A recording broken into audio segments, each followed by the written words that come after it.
Ya, untuk melanjutkan presentasi dari video Prat sebelumnya, kita lanjut di modul 7, yaitu di pembahasan dan analisis di hasil total cost aggregate planning.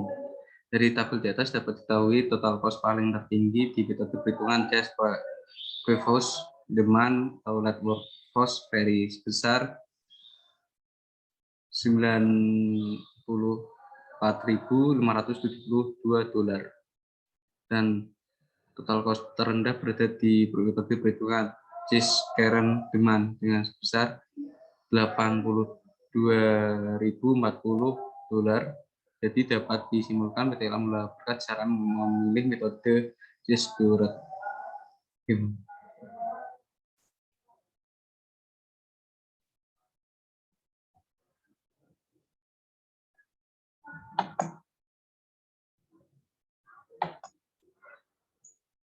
Untuk kesimpulan di modul 7, dari hasil perhitungan menggunakan 5 metode aggregate planning dapatkan total cost berbeda-beda antara lain pada metode perhitungan smoothing projection mendapatkan demand total cost-nya sebesar 83.200, hingga di metode constant break time dan dengan total cost sebesar 87.928 dolar. Untuk kesimpulan yang kedua, jadi metode terbaik yang dipilih PT Alhamdulillah Berkah dengan cara melihat dari total cost-nya, maka dapat disimpulkan metode perhitungan cash current demand adalah metode terbaik. Untuk modul ke-8 di PTT 2 dengan judul Material Recruitment Planning Produk Rak Sepatu. Material Recruitment Planning merupakan sebuah konsep manajemen untuk membahas perencanaan kebutuhan produksi sesuai dengan direncanakan. Adapun rumusan masalahnya, apa saja input data yang dibutuhkan pada perhitungan MRP produk rak sepatu, dan bagaimana hasil kebutuhan inventory-nya.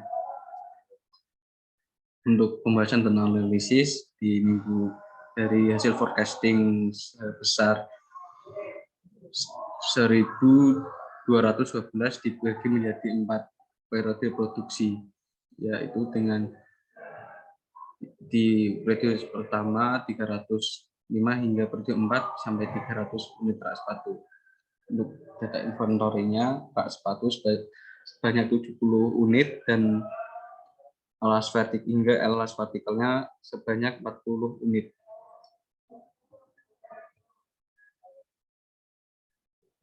Adapun hasil pengolahan data bagian finish rak sepatu untuk periode pertama sebesar 305 hingga end of end-nya 70. Lalu untuk kesimpulannya, untuk data yang dibutuhkan dalam perhitungan MRP antara lain item name, nama komponen, hingga struktur produk sepatu terdiri dari level 0 sampai 2 level. Untuk yang kedua, jadi hasil kebutuhan inventory masing-masing komponen rak sepatu Alhamdulillah Berkah. Untuk kebutuhan inventory rak sepatu Alhamdulillah Berkah pada bulan Mei 2021 pada minggu pertama sebanyak 70 unit rak sepatu hingga minggu keempat sebanyak 442 unit rak sepatu. Untuk modul yang ke-9 di modul terakhir di PTT 2 dengan job scheduling produk rak sepatu. Untuk penjadwalan merupakan susunan dari pekerjaan akan dilakukan melengkapi pelaksanaan rencana pada waktu yang berurutan dengan benar dalam melakukan pengolahan data job scheduling. Sekarang ini mudah dan dapat dilakukan dengan menggunakan sebuah software WinPSP. Untuk rumusan masalahnya, bagaimana job scheduling rak berkah, lalu bagaimana nilai job scheduling pada Alhamdulillah Berkah dengan menggunakan software tersebut. Adapun kesimpulannya dari modul ini, job scheduling pada PT Alhamdulillah Berkah ada 4 macam pekerjaan pembuatan frame horizontal vertikal pada operasi sebesar 20 menit, lalu operasi sebesar 30 menit hingga operasi vertikal sebesar 45 menit dengan wait time selama 110 menit. Untuk dari kesimpulan yang kedua, dari hasil output job scheduling menggunakan software WinESP didapatkan nilai optimal pengoperasian mesin dengan metode GDS. Untuk praktikum yang teknik industri dan generasi ketiga, modul yang pertama dengan judul perencanaan operasi dan stasiun kerja. Perencanaan operasi kerja merupakan suatu disiplin ilmu yang direncanakan untuk memberikan pengetahuan mengenai prosedur dan prinsip yang harus dilaksanakan dalam upaya memahami hal-hal yang berkaitan dengan efektivitas efisien. Adapun metodologi praktikum dari start di input hasil peramalan elemen operasi waktu operasi sampai di hasil perencanaan operasi dan SK. Adapun hasil forecasting di bulan sebelumnya yaitu sebanyak 1.212. Lalu ada grafik tabel produksi-usernya bisa dilihat di screen ini. Lalu di pengumpulan datanya ada prosedur diagram PT Amoga. Lalu untuk pengumpulan data yang pertama routing di part frame hingga routing di part pengait. Lalu untuk waktu assembly rak sepatunya dan jam kerja PT Amoga terdapat satu shift dengan 8 jam kerja per hari dan hari kerja 26 per bulan. Maka dapat didapatkan waktu siklusnya 10,12 dan jumlah stasiun kerjanya 7 SK. Untuk implementasi line balancing, pada tahapan penerapan line balancing dengan menggunakan 3 metode perhitungan line balancing antara lain seperti metode RPW, median rate approach, metode LCR menghasilkan perhitungan performasi lintasan antara lain sebagai berikut. Untuk metode RPW menghasilkan 7 stasiun kerja dengan nilai performasi lintasan antara lain seperti nilai di line efisiensinya sebesar 93,04%, balance delay-nya sebesar 6,95% dan smoothing index-nya atau SI sebesar 3,31. Hingga di metode LCR-nya dapat dibaca di slide layar.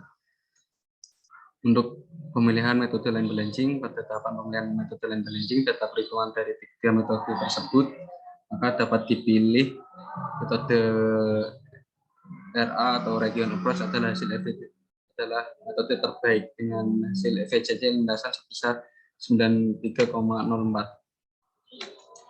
Untuk kesimpulannya dari OPC rak sepatu PT Amoga dapat diketahui jumlah waktu proses pembuatan rak sepatu sebesar 66,5 menit. Untuk yang kedua, dari hasil perhitungan 7 stasiun kerja mendapatkan jumlah stasiun kerja optimum sebanyak 7 stasiun kerja. Untuk pemilihan metode terbaik adalah menggunakan metode region approach. Untuk modul yang kedua di PTT 3 dengan perancangan organisasi dan manajemen di PT Amoga.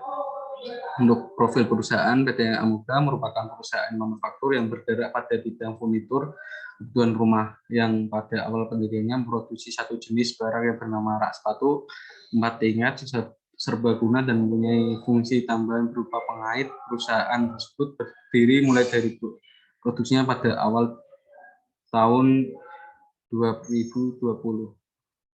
Adapun alamat perusahaan di Jalan Kudus Jepara, Kecamatan Kalungu, Kabupaten Kudus, Jawa Tengah, dengan kode posnya 59332. Untuk pemiliknya Takul, untuk teleponnya 081199887766. Untuk emailnya amogacompany@gmail.com. Websitenya http://www.amoga.com. Untuk logo perusahaannya dapat dilihat di slide dengan warna merah kombinasi emas. Adapun artinya dari logo tersebut, warna merah mempunyai arti, makna, kewujudan, serta keberanian dalam menghadapi berbagai ancaman, rintangan, kesulitan. Untuk warna kulitnya memiliki arti optimisme dalam mengukir segudang prestasi. Untuk visi dan misi menjadi perusahaan manufaktur besar di dan terbaik di Indonesia. Berlandaskan itu dan inovasi terus bergerak di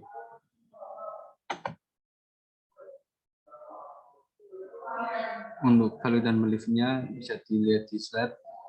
Untuk belief-nya dengan mempunyai nilai-nilai perusahaan seperti integritas, inovasi, semangat tinggi, dan teamwork, dan nilai-nilai perusahaan tersebut dapat membawa perusahaan Amoga menjadi perusahaan furnitur terbesar di Indonesia.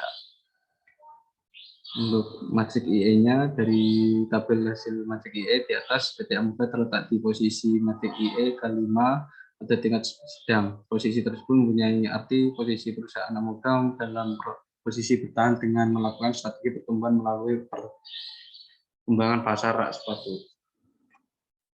Untuk diagram kritisnya dari kuadran tersebut pada analisis produk rak sepatu dapat diketahui letak posisi organisasi PT Amoga pada titik koordinat posisi kuadran 1 yang memiliki arti bahwa menandakan posisi organisasi perusahaan yang kuat dan berpeluang besar yang dapat meningkatkan penjualan produk rak sepatu. Untuk perusahaan struktur organisasinya terdiri direktur, lalu ada 4 departemen dan ada 8 divisi. Untuk proses bisnisnya dari atas proses untuk bagian gudang, persiapan material dan sepatu, untuk proses produksi, proses pembuatan rak sepatu, dan proses marketing, promosi rak sepatu, dan memasarkan rak sepatu, hingga tugas proses. Untuk hubungan antar unit kerja untuk pengadaan, direktur persetujuan di Departemen Informasi, langsung Departemen HRD Informasi, Departemen Produksi, Pelaksana, dan Departemen Marketing hingga Marketing dapat dibaca di slide tersebut. Untuk job deskripsinya, untuk direktur tanggung jawab untuk mengarahkan, mengawasi, dan mengevaluasi tugas operasi di tugas tersebut. Untuk kompensasinya, untuk direktur gajinya 5.500.000 hingga tenaga pendukung besar 2.293 sesuai UMR Kabupaten Kudus. Untuk standar SOP-nya, SOP HRD awal dan ada SOP HRD usulan. Untuk bisnis kamarnya bisa dilihat di slide. Untuk praktikum modul yang ketiga, PTT 3 dengan judul analisis dan quality control pada produk sepatu PT Amoga.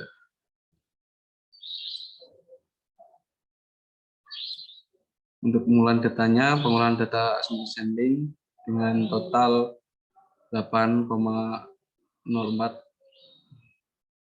Lalu untuk peta kendalinya, ada peta kendali pijat yang sudah terkendali dan belum terkendali. Untuk analisis diagram Pareto, frekuensi terbanyak kerusakan kecacatan panjang rak alas yaitu dengan jumlah 5 frekuensi, hingga diperlukan analisis lebih lanjut mengapa penyimpangan ini terjadi menggunakan diagram fishbone. Diagram fishbone-nya seperti di slide tersebut. Lalu untuk di modul 1, praktikum teknik industri yang keempat dengan judul tata letak PT Amoga. Untuk latar belakang di modul pertama PTT keempat, perencanaan tata letak merupakan suatu landasan utama dalam sebuah industri. Tata letak dapat didefinisikan sebagai tata cara pengaturan fasilitas-fasilitas guna menunjang kelancaran proses operasional di dalamnya. Untuk metode praktikum modul 4, PTT 4, dari pengumpulan data, lalu merancang fasilitas produksi, menentukan luasan departemen dan fasilitas penunjang, dan menentukan hubungan antar departemen. Untuk pengumpulan data, yaitu jumlah mesin yang dibutuhkan untuk proses pengukuran 1, pemotongan menggunakan mesin potong mergenda Vixiomat 2 mesin, hingga pengeringan menggunakan mesin blower Martin besar jumlah 1. Untuk ukuran komponennya seperti frame yang berukuran 69,5 cm kali 29 cm kali 1,2 cm yang berbahan aluminium, hingga baut yang panjangnya 2,1 cm dan diameternya 0,5 cm, bahannya aluminium. Untuk pengumpulan data layout stasiun kerja, berdasar gambaran tersebut, pola aliran material dalam proses pembuatan produk rak sepatu memiliki pola aliran zigzag, pola aliran seperti itu dipilih karena proses pembuatan rak sepatu yang cukup panjang dan luas perusahaan yang terbatas. Untuk data lokasi proses seperti warehouse, bahan baku, hingga warehouse produk jadi. Untuk fasilitas area produksi dari warehouse bahan baku hingga material handling, ada fasilitas forklift-nya dan di warehouse ada palet. Untuk aliran fasilitas perusahaan seperti musola, toilet, lobi, pantry dan klinik kesehatan, kantin, pos satpam, dan tempat parkir, meeting room. Untuk ARC berdasarkan tata letak fasilitas yang telah ditentukan dapat dihubungkan dengan antara ARC untuk merancang desain hubungan fasilitas antara setiap kelompok aktivitas yang saling berkaitan antara tata letak fasilitas di PT Amoga dengan diagram ARC sebagai berikut. Area produksi dengan warehouse bahan baku mendapatkan simbol A karena tempatnya harus mutlak berdekatan. Untuk SRT, Specification Diagram atau SRT dibuat dengan menentukan luasan area yang diperlukan dan keterkaitan aktivitas antara ruang tersebut. Dalam diagram hubungan ruangan dapat dilihat keterkaitan antara hubungan area atau ruangan yang diperlukan dalam penyusunan tata letak. Berdasarkan ARC dan derajat kedekatan area dapat dibuat SRT tata letak fasilitas di PT Amoga sebagai dapat dilihat di slide ini. Untuk layout keseluruhan berdasarkan ARC, ART, dan SRT, perencanaan layout keseluruhan dari PT Amoga untuk meletakkan menggunakan bantuan aplikasi Blueprint yang menghasilkan layout semaksimal mungkin sesuai dengan hubungan antara fasilitas yang ada yang telah dibuat, maka dapat ditentukan penentuan tata letak fasilitas keseluruhan PT Amoga antara lain sebagai berikut. Kita di Blueprint memilih layout kedua karena layoutnya mempunyai skor 0,85. Untuk gambaran keseluruhan layout perusahaan dapat dilihat di slide ini. Untuk kesimpulannya di modul 1 PTIT 4, yang pertama dalam rancangan tata letak fasilitas perusahaan PT Amoga, yang pertama dilakukan adalah pengumpulan data seperti jumlah produksi, dimensi rak sepatu, hingga pengolahan ART menentukan letak fasilitas dapat diterapkan PT Amoga, serta SRT untuk menentukan luasan area yang diperlukan dan keterkaitan aktivitas antar ruang tersebut. Setelah semua dilakukan, maka penyusunan layout keseluruhan. Dan yang kedua, dalam rencana layout keseluruhan PT Amoga dapat disusun dan menggunakan bantuan software Blueprint, ataupun layout keseluruhannya PT Amoga dapat dilihat seperti ini. Mungkin itu saja presentasi praktikum industri terintegrasi dari PTT pertama hingga PTT keempat. Apabila mungkin ada banyak kesalahan, saya Muhammad Miftah Huda memohon maaf sebesar-besarnya. Assalamualaikum warahmatullahi wabarakatuh.